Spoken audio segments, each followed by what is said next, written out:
lahat ng mga bansa. Ang puso ko'y nagpupuri sa Panginoon. Nagagalak ang aking espiritu sa aking tagapagligtas, sapagkat gumawa ang Poon ng mga dakilang bagay.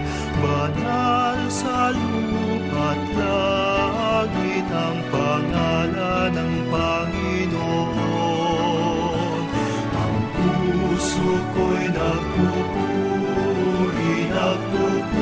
sa Panginoon. Nagagalak ang aking espiritu sa aking tagapagligtas. Luwalhati sa Ama, sa Anak at sa Espiritu Santo, kapara noong unang-una, ngayon at magpakailanman. Ang puso ko'y nagpupuri sa Panginoon.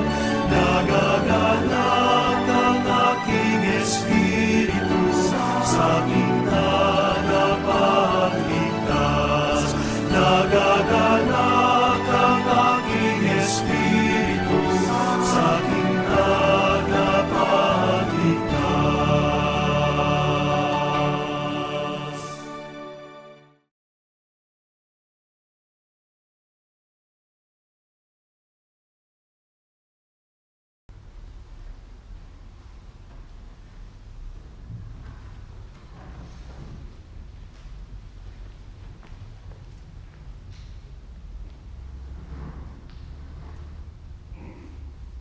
Sa ating pagsimula ng misa ay sikapin natin.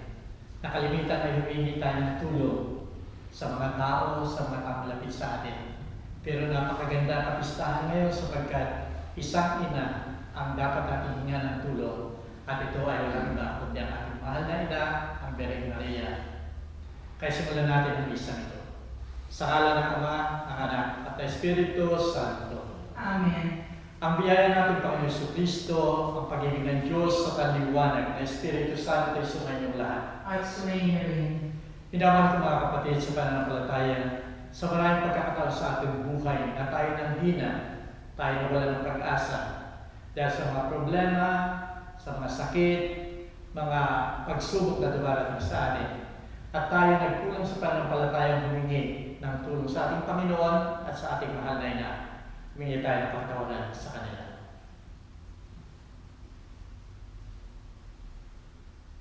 Ako'y nagkukumpisal sa Diyos ng makapangyarihan at sa inyo mga kapatid, sapagkat lupa akong nagkasala sa isip, sa wika at sa gawa, at sa aking pagkukulang, dahil sa aking sala, sa aking pinamalaking sala. Kaya sinasamo ko kalasang kamayang laging Birhen sa lahat ng mga anghel at mga santo, at sa inyo mga kapatid, na ako'y panalangin sa ating Panginoong Diyos. Kawan tayo makapangyarihan Diyos, patawarin tayo sa ating mga kasalanan, at patubayan tayo sa buhay na walang hanggan. Amen. Panginoon, maawa ka. Panginoon, maawa ka. Kristo, maawa ka. Kristo, maawa ka. Panginoon, maawa ka. Panginoon, maawa ka. Luwalhati sa Diyos sa kaitaasan, At sa lupa'y kapayapaan sa mga tao na may mabuting kalooban. Pinupuri ka namin, dinarangal ka namin, sinasamba ka namin, niluluwalhati ka namin, pinasasalamatan ka namin, dahil sa dakilang mong kalwalhatian. Panginoon Diyos, Hari ng langit, Diyos sa mga makapangyarihan sa lahat, Panginoong Jesucristo, bugtong na anak, Panginoong Diyos, Kordero ng Diyos, Anak ng Ama, Ikaw ang nag-aalis ng mga kasalanan sa sanlibutan, maawa ka sa amin. Ikaw ang nag-aalis tanggapin mo ang aming kahilingan. Ikaw na naluluklok sa kanyang Ama, maawa ka sa amin, sapagkat ikaw lamang banal, ikaw lamang Panginoon, ikaw lamang Jesucristo ang pataas-taasan, kasama ng Espiritu Santo, sa kalwalhatian ng Diyos Ama. Amen.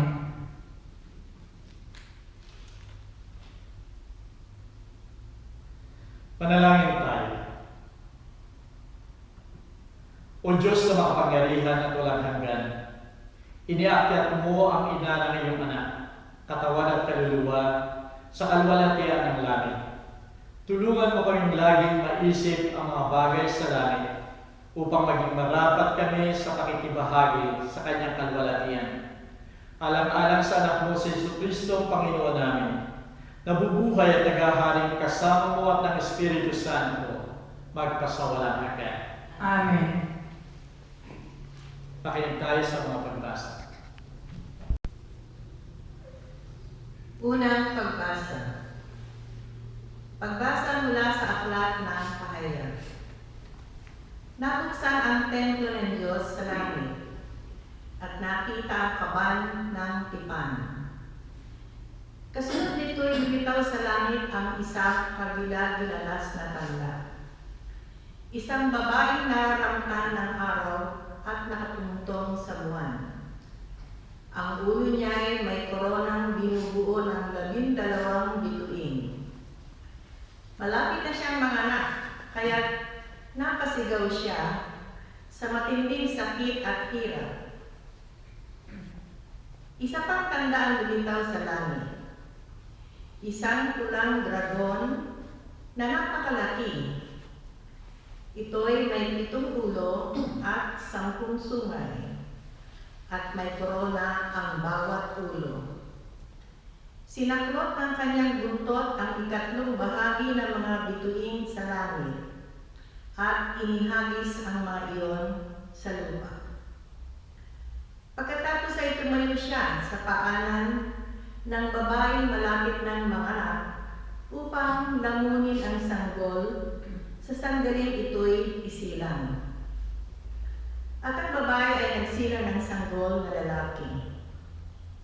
Ngunit may umagaw sa bata at dinala ito sa Diyos sa kanyang trono. Ang sanggol na ito ang itinakdang maghahari sa lahat ng bansa sa pamamagitan ng kamay na bakal. Ang babae naman ay tumakas patungo sa ilang, sa isang daong inihanda ng Diyos para sa kanya. At narinig ko ang isang malakas na tinig na buhat sa langit na nagsasabing, dumating na ang pagliligtas ng Diyos. Ipinamalas na niya ang kanyang kapangyarihan bilang hari. Ipinamalas na ng Mesiyas ang kanyang karapatan. Ang salita ng Diyos. Salamat sa Diyos. Salmo Responsorio. Nasa kanan mo ang reyna, maningning sa ginto't ganda. Nasa kanan mo ang reyna, maningning sa ginto't ganda. Samantalang sa kanan mo nakatayo yung reyna, palanti, gintong lantay sa damit na suot niya. Nasa kanan mo ang reyna, maningning sa ginto't ganda. O kabiyak nitong hari, ang payo ko'y ulinigin, ang lahat mong kamag-anak at ang madla ay limutin. Sa kanan mo ang reyna, maningning sa ginto't ganda. Sa taglay mong kagandahan, ang hari ay kaibigin. Siya ay iyong Panginoon, marapat na iyong sundin. Nasa kanan mo ang reyna, maningning sa ginto't ganda. Sama-samang masasaya, ang lahat ay nagagalak, na pumasok sa palasyo at sa hari ay humarap. Nasa kanan mo ang reyna, maningning sa ginto't ganda. Pagbasa mula sa unang sulat ni Apostol San Pablo sa mga taga-Corinto. Mga kapatid, Si Kristo'y muling binuhay bilang katibayan na muling bubuhayin ang mga patay.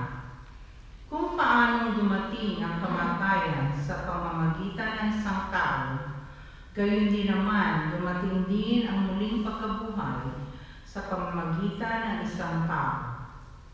Sapagkat kung paanong mamamatay ang lahat dahil sa kanilang kaugnayan kay Adan, gayon din naman mabubuhay ang lahat dahil sa kanilang kaugnayan kay Kristo. Ngunit bawat isa'y sa kanya-kanyang takdang panahon. Si Kristo ang pinakauna sa lahat, pagkatapos ang mga kay Kristo sa panahon ng pagparito niya. At darating ang wakas, pagkatapos malupig ni Kristo ang lahat ng kaharian, pamahalaan at kapangyarihan, at ibibigay niya sa Diyos ang paghahari. Sapagkat si Kristo'y dapat maghari hanggang sa malupig niya at lubusang mapasuko ang kanyang mga kaaway. Ang kahuli-hulihang kaaway na kanyang pasusukuin ay ang kamatayan. Ganito ang sinasabi ng kasulatan: ang lahat ng bagay ay lubusang pinasuko sa kanya ng Diyos. Ang salita ng Diyos. Salamat sa Diyos.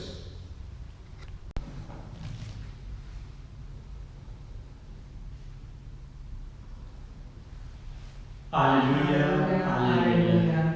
Iniakyat si Maria sa kalangitan, nagagalak ang mga anghel. Alleluia.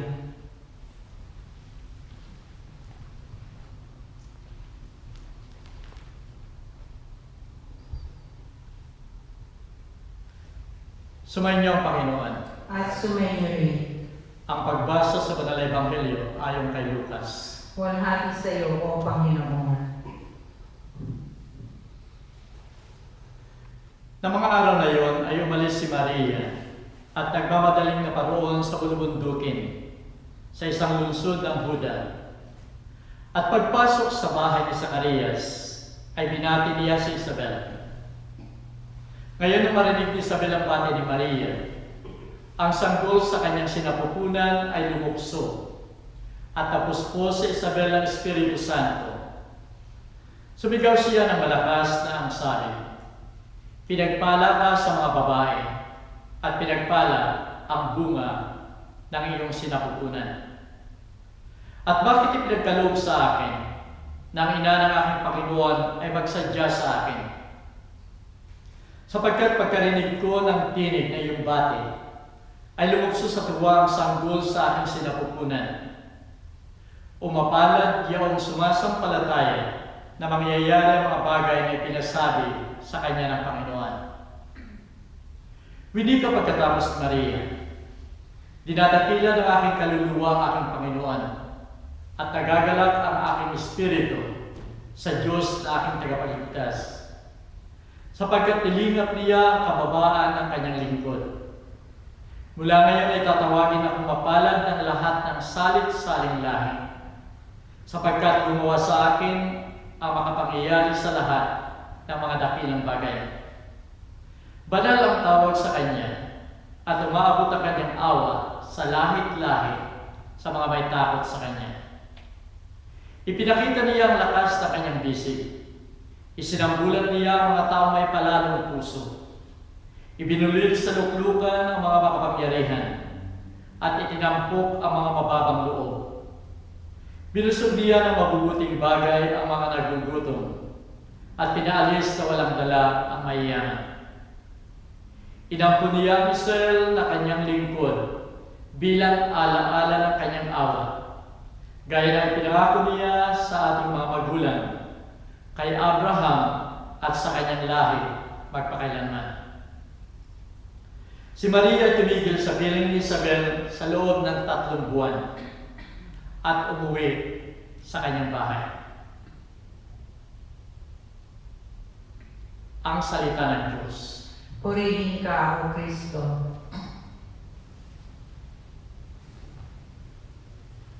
Minamahal ko mga kapatid sa pananampalataya, ilang beses natin naranasan na tayo ay sinasalubong ng ating mga mahal sa buhay.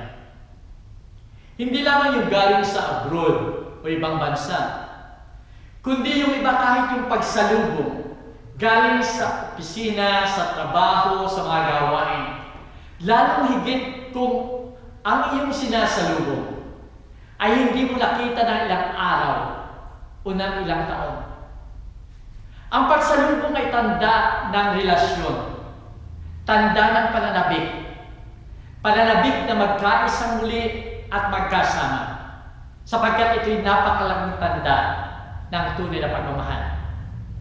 Sa ating simbahan ay mayroong mga kapistahan ng pagsalubong, tanda ng pagmamahal, tanda ng pag-iisa.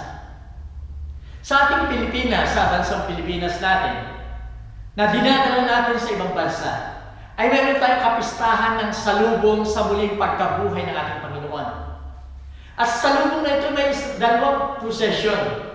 Yung prosesyong isa ay dala-dala ang imahe ng mahal na ina, at yung isa ay imahe ng ating Panginoon na muling nabuhay.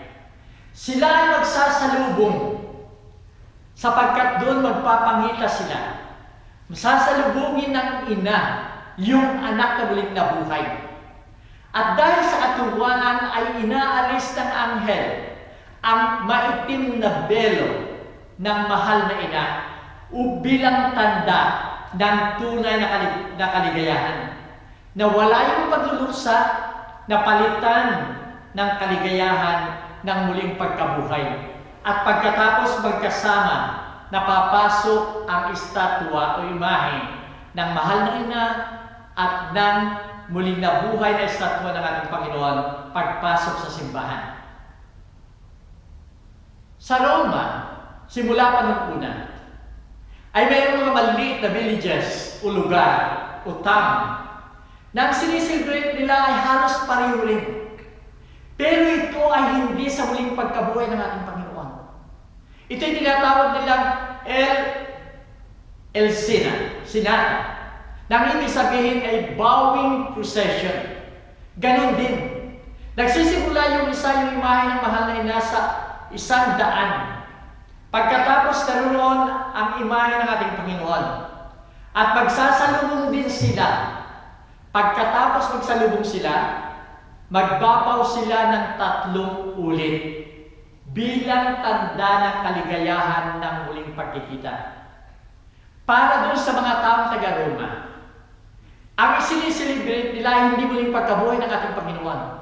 Kundi ang siniselebrate nila ay yung pagsalubong ng ating Panginoong Jesucristo sa kanyang ina pagdating sa kalangitan. Minamahal ko mga kapatid, itong selebrasyong ito ang nagpapakita sa atin ng napakadakilang selebrasyon na pinagdiriwang natin sa linggo ito, ang assumption ng ating mahal na ina, ang pag-aakyat sa ating mahal na ina sa langit, katawan at kaluluwa. Ito ang ating pinagdiriwang sa linggong ito. Balikan natin ang taong 457. Ang bishop ng Jerusalem ay nagpahayag dahil sa paniniwala na isinabi ng mga alagad sa simula pa, sa iba't ibang panahon. Ipinahayag niya na sinasabi niya na ang pagkamatayan ni Maria ay napapalibutan siya ng mga alagad. Subalit nang ilibing siya at muli nilang puntahan yung libingan, walang nakita ang mga alagad o sino man, buto, katawan, o naagna sa bulok na katawan sa libingan ng ating mahal na ina. Kaya inassume nila, inisip nila, na si Maria ay dinala ng ating Panginoong Jesucristo ang kanyang anak sa kalangitan upang makasama siya. Kaya nga noong November 1st, 1950, idineklara ni Pope Pius XII na ito isang dogma ng simbahan na nagsasaad ang kalinis-linisan at Birheng Maria na ina ng ating Panginoon ay iniakyat sa langit, katawan at kaluluwa. Ito ang dogma ng simbahang Katoliko. Nang ibig sabihin ng dogma, lahat ng miyembro ng ating simbahan ay dapat ito ay tanggapin at paniwalaan bilang kasapi ng ating simbahan. Bakit ito'y napakahalaga? Yung pag-akyat ng ating Panginoon, ng ating mahal na Ina sa kalangitan, ay base doon sa dogma ng Immaculate Conception. Ang Immaculate Conception ay nagsasaad na si Maria simula pa nang ipaglihi ng kanyang ina sa kanyang sinapupunan ay hindi na nagkaroon ng bahid ng kasalanan. Sa buhay ni Maria habang siya ay nagdadalang tao sa ating Panginoon hanggang sa kapanganakan ay hindi siya nagkaroon ng kasalanan. At dahil dito, mayroon siyang karapatan na iakyat sa langit, katawan at kaluluwa. Anong pagkakaiba nito sa atin?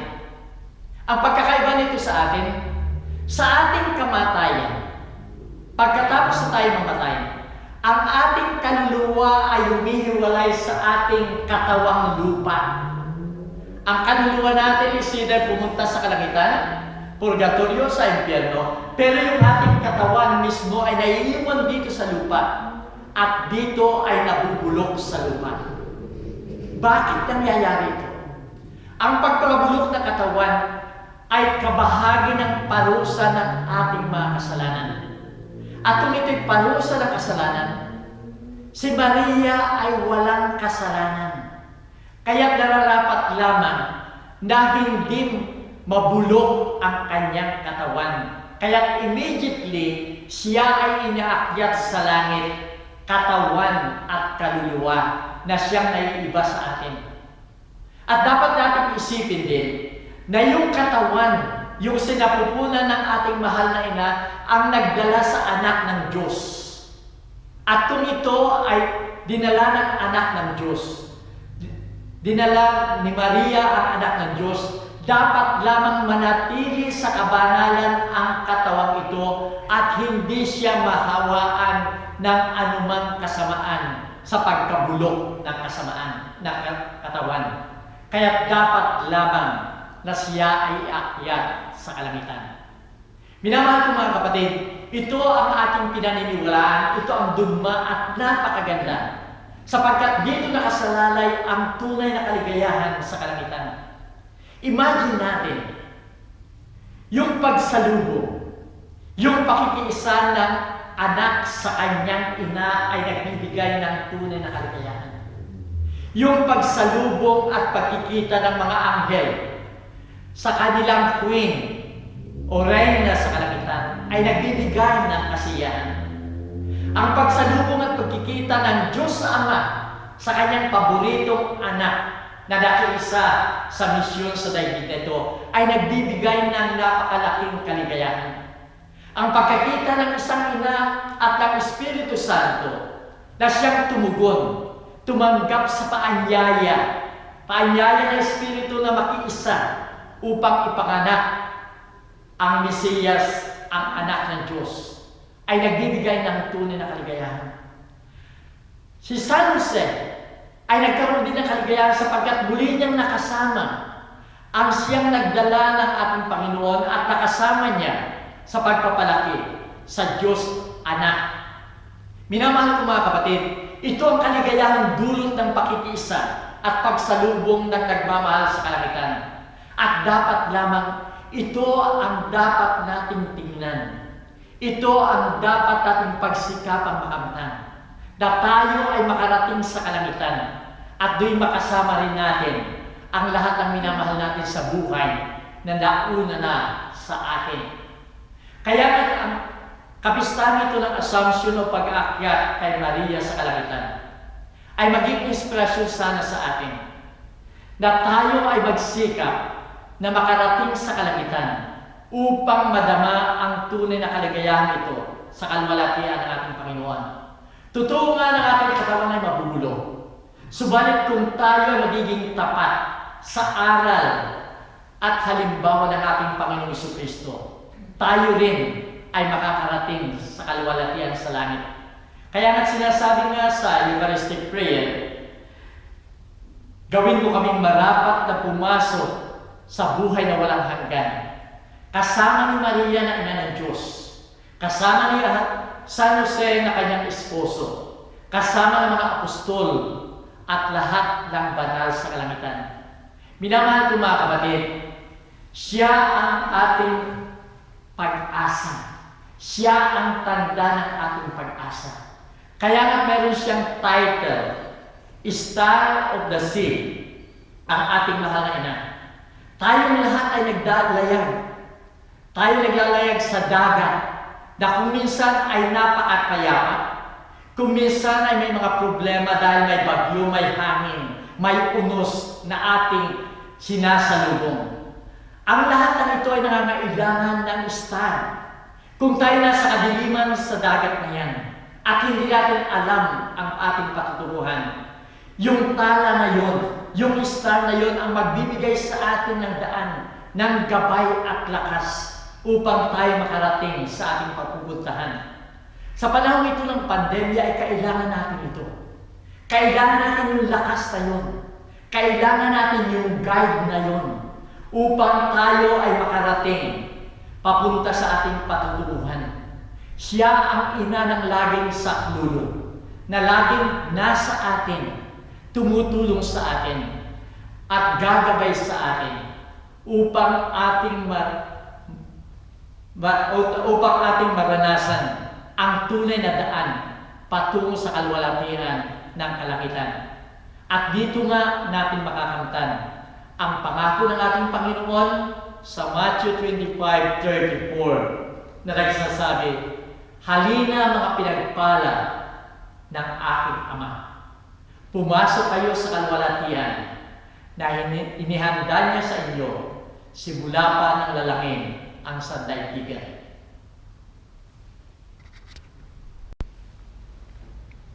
Sa kapistahan ito ng ating mahal na ina, ipahayag natin ang ating pananampalataya.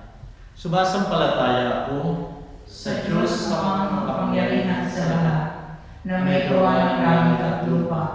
Sumasampalataya naman ako kay Jesucristo, isang anak ng Diyos, Panginoon nating lahat, nagkatawang tao siya, dalang Espiritu Santo, ipinanganak ni Santa Maria Virgen, pinagpakasakit ni Poncio Pilato, ipinako sa krus, namatay, pinahon, nanawag sa mga impyerno, na may katlong araw, nabuhay na muli, umakyat sa langit, naluluklok sa kanan ng Diyos sa mga makapangyarihan sa lahat.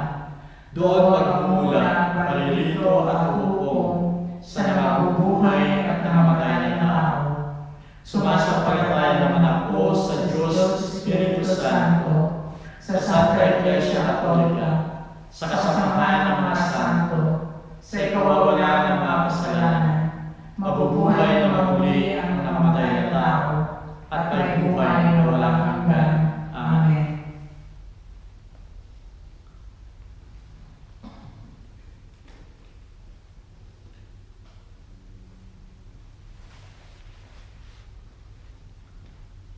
Panalangin ng tayo. Purihin natin ang Diyos, ang ating Ama, na siya nag-akyat kay Maria, katawan at kaluluwa, tungo sa kaluwalhatian ng kalangitan. At sagutin natin ang bawat panalangin. Panginoon, kukupin mo ang iyong sambayanan. Panginoon, kukupin mo ang iyong sambayanan. Maihatid nawa ang Santo Papa ng mga obispo, pare at diakono ang pag-asa dulot ng muling pagkabuhay ng Kristo sa daigdig, na tigid ng pagkamuhi, digmaan at pagkakawatak-watak. Manalangin tayo. Panginoon, kukupin mo ang iyong sambayanan. Pumunta nawa ang ating mga pinuno at lingkod bayan, tulad ni Maria, sa kabulunan ng pangangailangan upang makapagbigay tulong sa mga kapatid nating nabiktima ng karahasan, nasalantarang sakuna patuloy na naghihirap dahil sa pandemya. Manalangin tayo. Panginoon, tutupin mo ang iyong sambayanan. Isabuhay nawa ng lahat ng sumasampalataya ang salita ng Diyos sa pamamagitan ng panalangin, pagninilay, at pagsimba sa banal na Eucharistia. Manalangin tayo. Panginoon, tutupin mo ang iyong sambayanan. Pagpalain nawa ng Panginoon silang gumawa ng mga dakilang gawain para sa mga may sakit, inabuso, nagugutom, at naghihirap dahil sa COVID-19. Manalangin tayo. Panginoon, tutupin mo ang iyong sambayanan. Makasapit nawa ng mga yumaong naming mahal sa buhay sa kaluwalhatian ng Diyos sa langit, kung saan iniakyat ang Birheng Maria. Manalangin tayo. Panginoon, tutupin mo ang iyong sambayanan. Patuloy sanang magkaisa ang lahat ng mga tao sa pagsunod sa kautusan ng pamahalaan upang mawakasan na ang problema sa virus na kumakalat. Manalangin tayo. Panginoon, tutupin mo ang iyong sambayanan. Ipanalangin din natin ang ating pansariling intensyon.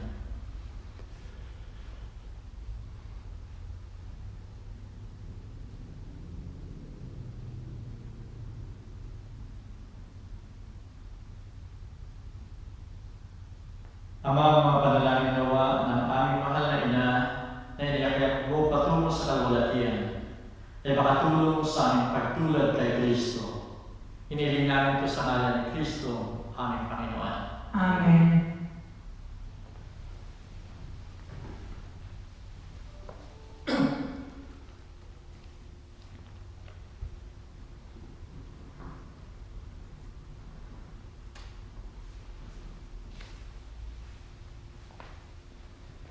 Purihin ka, Panginoon Diyos, ang lahat ng pinapal sa pagkatsiyang kabutihan ay tinanggap namin.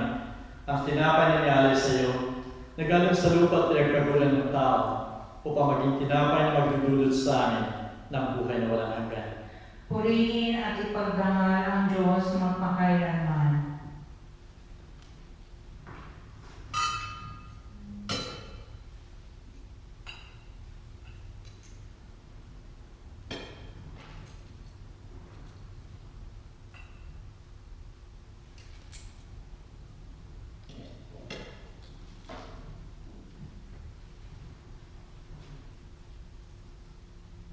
Purihin ka, Panginoon Diyos, sa lahat ng kinapal sa pagkatsiyang kabutihan ay tinanggap namin ang alak na inialay sa iyo, na galing sa punong ubas at pinagpagulan ng tao, upang magiinumin ang aming kaluluwa. Purihin at ipagdangal ang Diyos magpakailanman.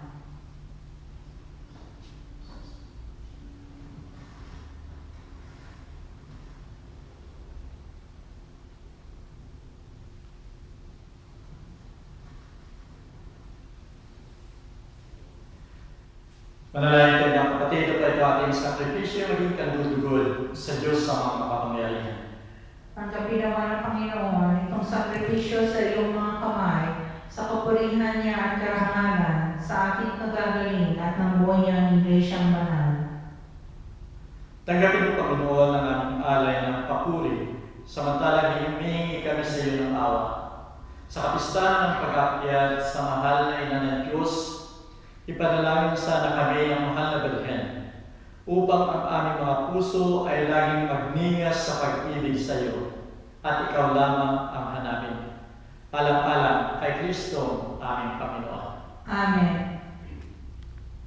Sumayin niyo ang Panginoon. At sumayin niyo rin. Isipin ninyo at mahalin ng Diyos. Iniisip namin siya at minamahal. Pasalamatan natin ang Panginoon natin Diyos. Marapat at matuwid.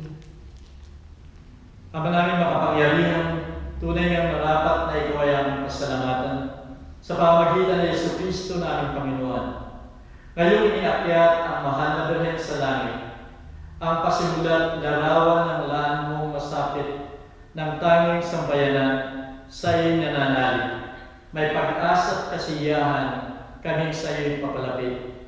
Di mo pinabayaang dumanas ng pagkaagnas ang nagsilang at nag-arugas sa iyong bumubuhay na anak, noong siya maging na iba sa aming lahat, upang kami hatian sa kanyang buhay na ganap. Kaya kaisa ng mga anghel na nagsisiawit ng papuri sa iyo, nang walang humpay sa kalangitan, kami nagbubunyi sa iyong kadakilaan. Santo, Santo, Santo ang Panginoong Diyos na makapangyarihan, napupuno ang langit at lupa ng kalwalhatian mo, Hosana sa kaitaasan. Pinagpala ang naparigitos sa ngalan ng Panginoon, Hosana sa kaitaasan. Ikaw, mga Panginoon, ay tunay na banal at sa nagmulang lahat ng kabanalan. Basbasan mo sana ang mga kaloob na ito sa pamagitan ng iyong Espiritu, upang sa aming kapapanuto ay maging katawan at dugo ni Jesucristo aming Panginoon. Bago siya kahirapan at magpakasakit, kinuha niya ang tinapay. Nagpasalamat sa iyo. Hinati yun at ibinigay sa kanyang mga alagad na ang bigat. Tanggapin niyo lahat ito at kanin. Ito ang aking katawan na ihahandog ng dahil sa inyo.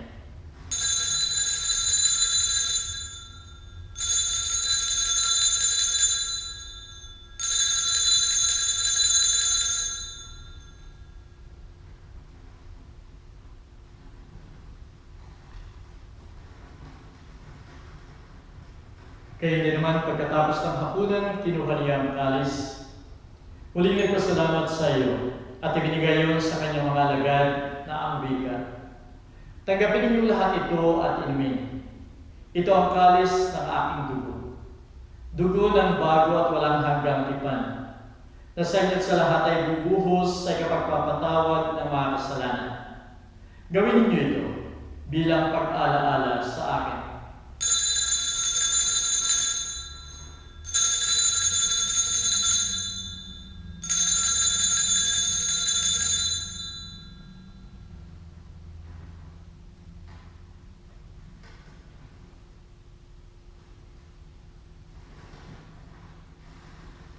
Ipagdangal natin ang sakramento ng ating pananampalataya. Si Kristo ay namatay, si Kristo ay nabuhay, si Kristo ay sa wakas ng panahon. Kaya sa pagbibigay sa kamatayan at muling pagkabuhay na iyong anak, hinalin namin sa iyo, Ama, ang tinapay na nagdudulot ng buhay at ang kalis na nagbibigay ng kaligtasan.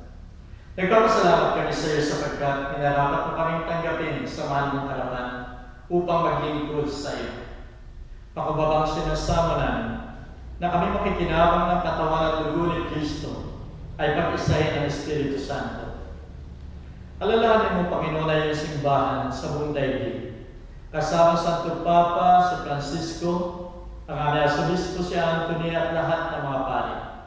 Gawin mong ganap ang iyong simbahan sa buklod ng pag-ibig. Alalahanin mo rin ang aming mga kapatid na nahimulay, at umaasang muling mabubuhay at lahat ng mga yumao. Tanggapin mo sana sila sa maluwalhati mong harapan. Maawa ka sa aming lahat. Gawin mo kaming marapat na pumasok sa buhay na walang hanggan, kasama ni Maria, Bereng Ina ng Diyos, kasama ng lahat ng mga apostol at ng mga banal, na tumupad na yung kalooban sa lahat ng panahon, upang magpuri sa iyo, alang-alang kay Jesucristo anak. Sa pamagitan ni Kristo, kasama niya sa Kanya ang Diyos sa mga makapangyarihan, ikaw ay pinupulit at pinagdarangal, kaysa ng Espiritu Santo, magpasawalang hanggan. Amen.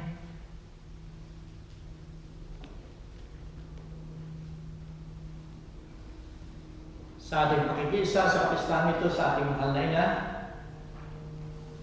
dasalin natin ang dasal na tinuturo sa atin na ating Panginoon.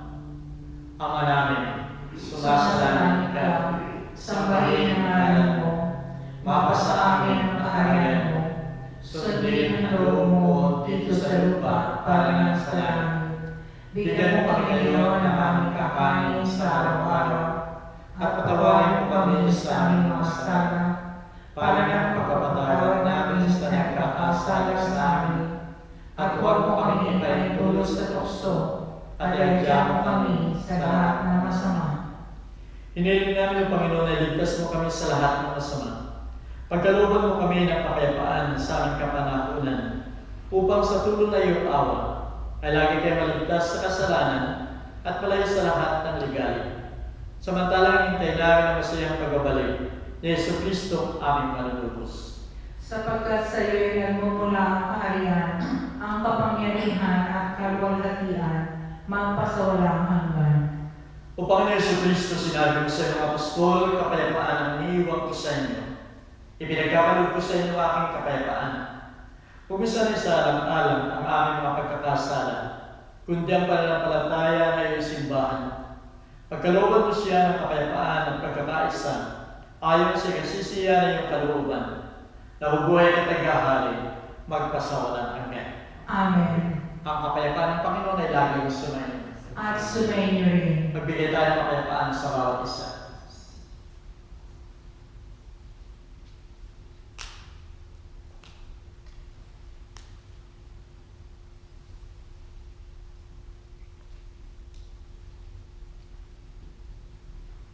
Kordero ng Diyos, na nag-aalis ng mga kasalanan ng sanlibutan, maawa ka sa amin.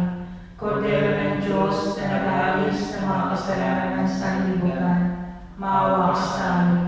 Kordero ng Diyos na nag-aalis ng mga kasalanan ng sanlibutan, ipagkaloob mo sa amin ang kapayapaan.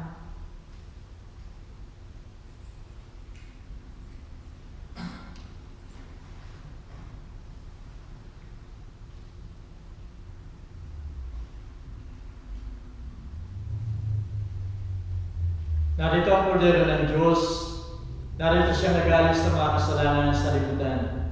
Mga palad tayong tatanggap sa kanyang titig.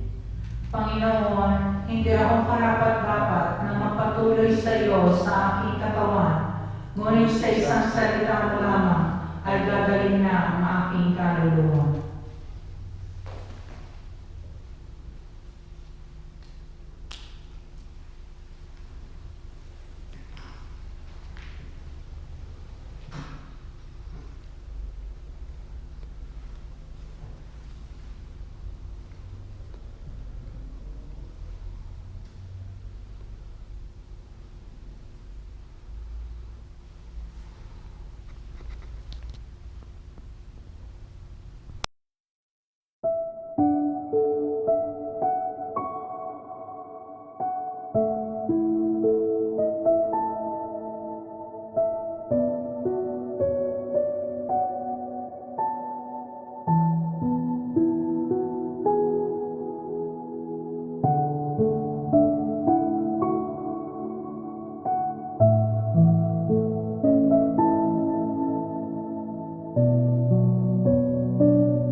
Sa pagdating namin sa iyong dambana, ilingon ina maawaing mata, masilayan din nawa ang muka ng iyong anak, ang muka ng awa ng ating Ama. Sa pagpatuloy ng aming buhay, bigyang lakas bisig namin sa tuwina. Matuto rin po sana sa pamilya'y umunawa nang maipadama pag-ibig ng Ama.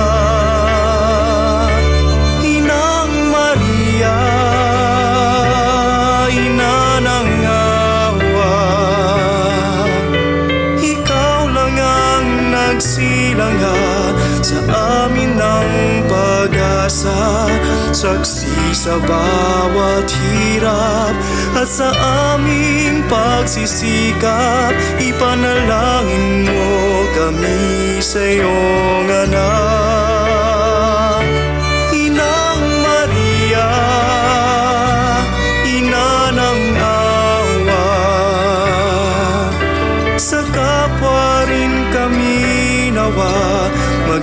isang pag-asa, saksi sa bawat hirap at sa aming pagsisikap. Ipanalangin mo kami sa iyong anak na si Jesus.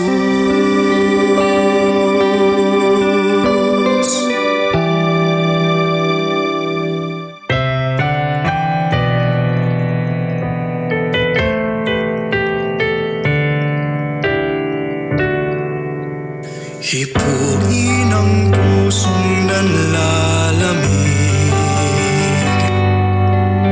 sa kapwa na pag-ibig ang hiling. Matuto rin po sana sa iba ay magpatawad, katulad ng amang mapagmahal. Inang Maria, ina ng awa, ikaw lang ang nagsilanga sa amin ng pag-asa, saksi sa bawat hirap at sa aming pagsisikap. Ipanalangin mo kami sa iyong anak, Inang Maria, ina ng awa. Sa kapwa rin kami nawa maging isang pag-asa, saksi sa bawat hirap at sa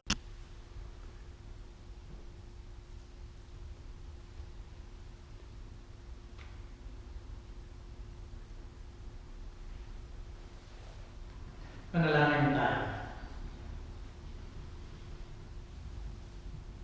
O Panginoon, ipinagdagal namin ang pag-aakyat sa mahal na ina ng Diyos at tinanggap namin ang iyong sakramento. Naway panalangin kami ng mahal na Birhen sa langit upang makarating kami sa kalwalatian ng aming pagkabuhay. Alang-alang kay Kristo, aming Panginoon. Amen. Papasalamat ako sa inyong lahat sa pagdalo niyo sa misang ito, saan man kayo naroon, at sana ipagpatuloy natin na isabuhay kasama ng ating mahal na ina ang tunay na kaligtasan dulot ng ating Panginoon Kristo. Sumayin niyo ang Panginoon. At sumayin rin. Naway pagpalain kayo ng makapangyarihan Diyos, Ama, Anak at Espiritu Santo. Amen. Kumain tayo mapayapa at tapos na ang misa. Salamat sa Diyos.